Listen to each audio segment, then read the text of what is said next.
Hi friends, ಇವತ್ತಿನ recipe ಸೊಪ್ಪಿನ ನೀರು ಗೊಜ್ಜು ಹೆಂಗೆ ಮಾಡೋ ವಿಧಾನ ನೋಡ್ಕೊಂಬರೋಣ ಬನ್ನಿ. ಒಂದು ಕುಕ್ಕರ್ ಇಕ್ಕಿ ಸಣ್ಣ ಕಚ್ಕೊಂಡಿರೋ ಬೀನ್ಸನ್ನು ಹಾಕ್ಕೊತಾ ಇದ್ದೀನಿ.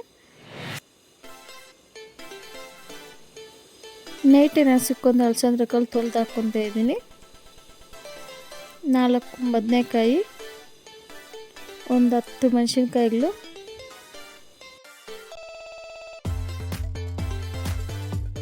ಟೊಮಾಟೊ 2, ನೀರು ಹಾಕ್ಕೊತಾ ಇದ್ದೀನಿ. ಮುಳುಗುವಷ್ಟು ನೀರು ಹಾಕ್ಕೊಬೇಕು. ನೋಡಿ ಹಾಕ್ಕೊಂಡಿದ್ದೀನಿ. ಸ್ವಲ್ಪ ಉಪ್ಪು ಹಾಕ್ಕೊಂಡು ಕುಕ್ಕರ್ ಮುಚ್ಚಿ 3 ವಿಸಿಲ್ಗೆ ಬಿಡಬೇಕು. ಬಿಟ್ಟಿದ್ದಾದಮೇಲೆ ಚೆನ್ನಾಗಿ ಬೆಂದಿದೆ. ನೋಡಿ ಕ್ಲೀನಾಗಿ ಬಂದಿದೆ. ಚೆಕ್ ಮಾಡ್ಕೊತಾ ಇದ್ದೀನಿ ಬೆಂದೈತೆ ಇಲ್ಲ ಅಂತ. ಕ್ಲೀನಾಗಿ ಬಂದಿದೆ. ಬೀನ್ಸು, ಅಲಸಂದ್ರೆ ಕಾಳು, ಟೊಮಾಟೊ, ಬದನೆಕಾಯಿ ಎಲ್ಲ ಮೆಣಸಿನ್ಕಾಯಿ ಎಲ್ಲ ಚೆನ್ನಾಗಿ ಬಂದಿದೆ.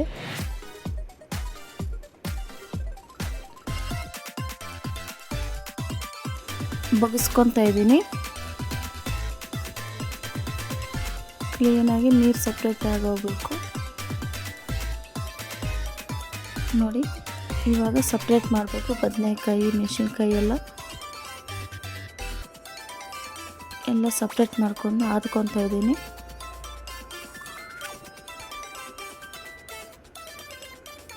ನೋಡಿ ಅದಿದ್ದಾಯಿತು. ಬಟ್ಲು ತಗೊಂಡು 4-5 ಪಾಯಿ ಬೆಳ್ಳುಳ್ಳಿ ಹಾಕ್ಕೊಂಡು ಚೆನ್ನಾಗಿ ಜಜ್ಜೊಯ್ಕೊತಾ ಇದ್ದೀನಿ. ಮೆಣಸಿನ್ಕಾಯಿ ತಗೊಂಡು ಅದನ್ನು ಚೆನ್ನಾಗಿ ಉಜ್ಕೊಬೇಕು. ಕ್ಲೀನಾಗಿ ಉಜ್ಕೊತಾ ಇದ್ದೀನಿ. ನೋಡಿ ಉಜ್ಕೊಂಡಿದ್ದಾಯಿತು. ಟೊಮಾಟೊ 2 ಹಾಕ್ಕೊಂಡು ಅದನ್ನು ನುಣ್ಣಕ್ಕೆ ಉಜ್ಕೊಬೇಕು. ಬದನೆಕಾಯಿ ಹಾಕ್ಕೊಂಡು ಅದನ್ನು ಅಷ್ಟು ನುಣ್ಣಕ್ಕೆ ಇಲ್ದಿರ ಲೈಟಾಗಿ ಉಜ್ಕೊಬೇಕು.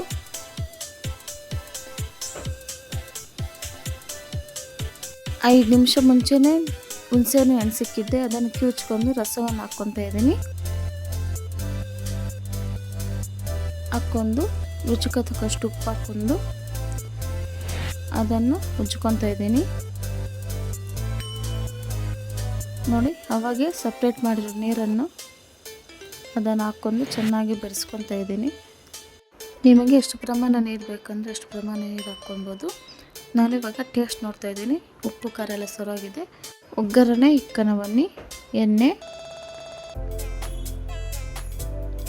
ಸಾಸಿವೆ ಚಿಟ್ಲ ಮೇಲೆ ಮೆಣಸಿನ್ಕಾಯಿಗಳು ಹಾಕ್ಕೊಂಡು ಚೆನ್ನಾಗಿ ಎಣ್ಣೆಯಲ್ಲಿ ಹುರ್ಕೊಬೇಕು. ಈರುಳ್ಳಿ 2 ಗಡ್ಡೆ ಕೊಯ್ಕೊಂಡಿದ್ದೆ, ಅದನ್ನು ಹಾಕ್ಕೊಂಡು ಹುರ್ಕೊತಾ ಇದ್ದೀನಿ.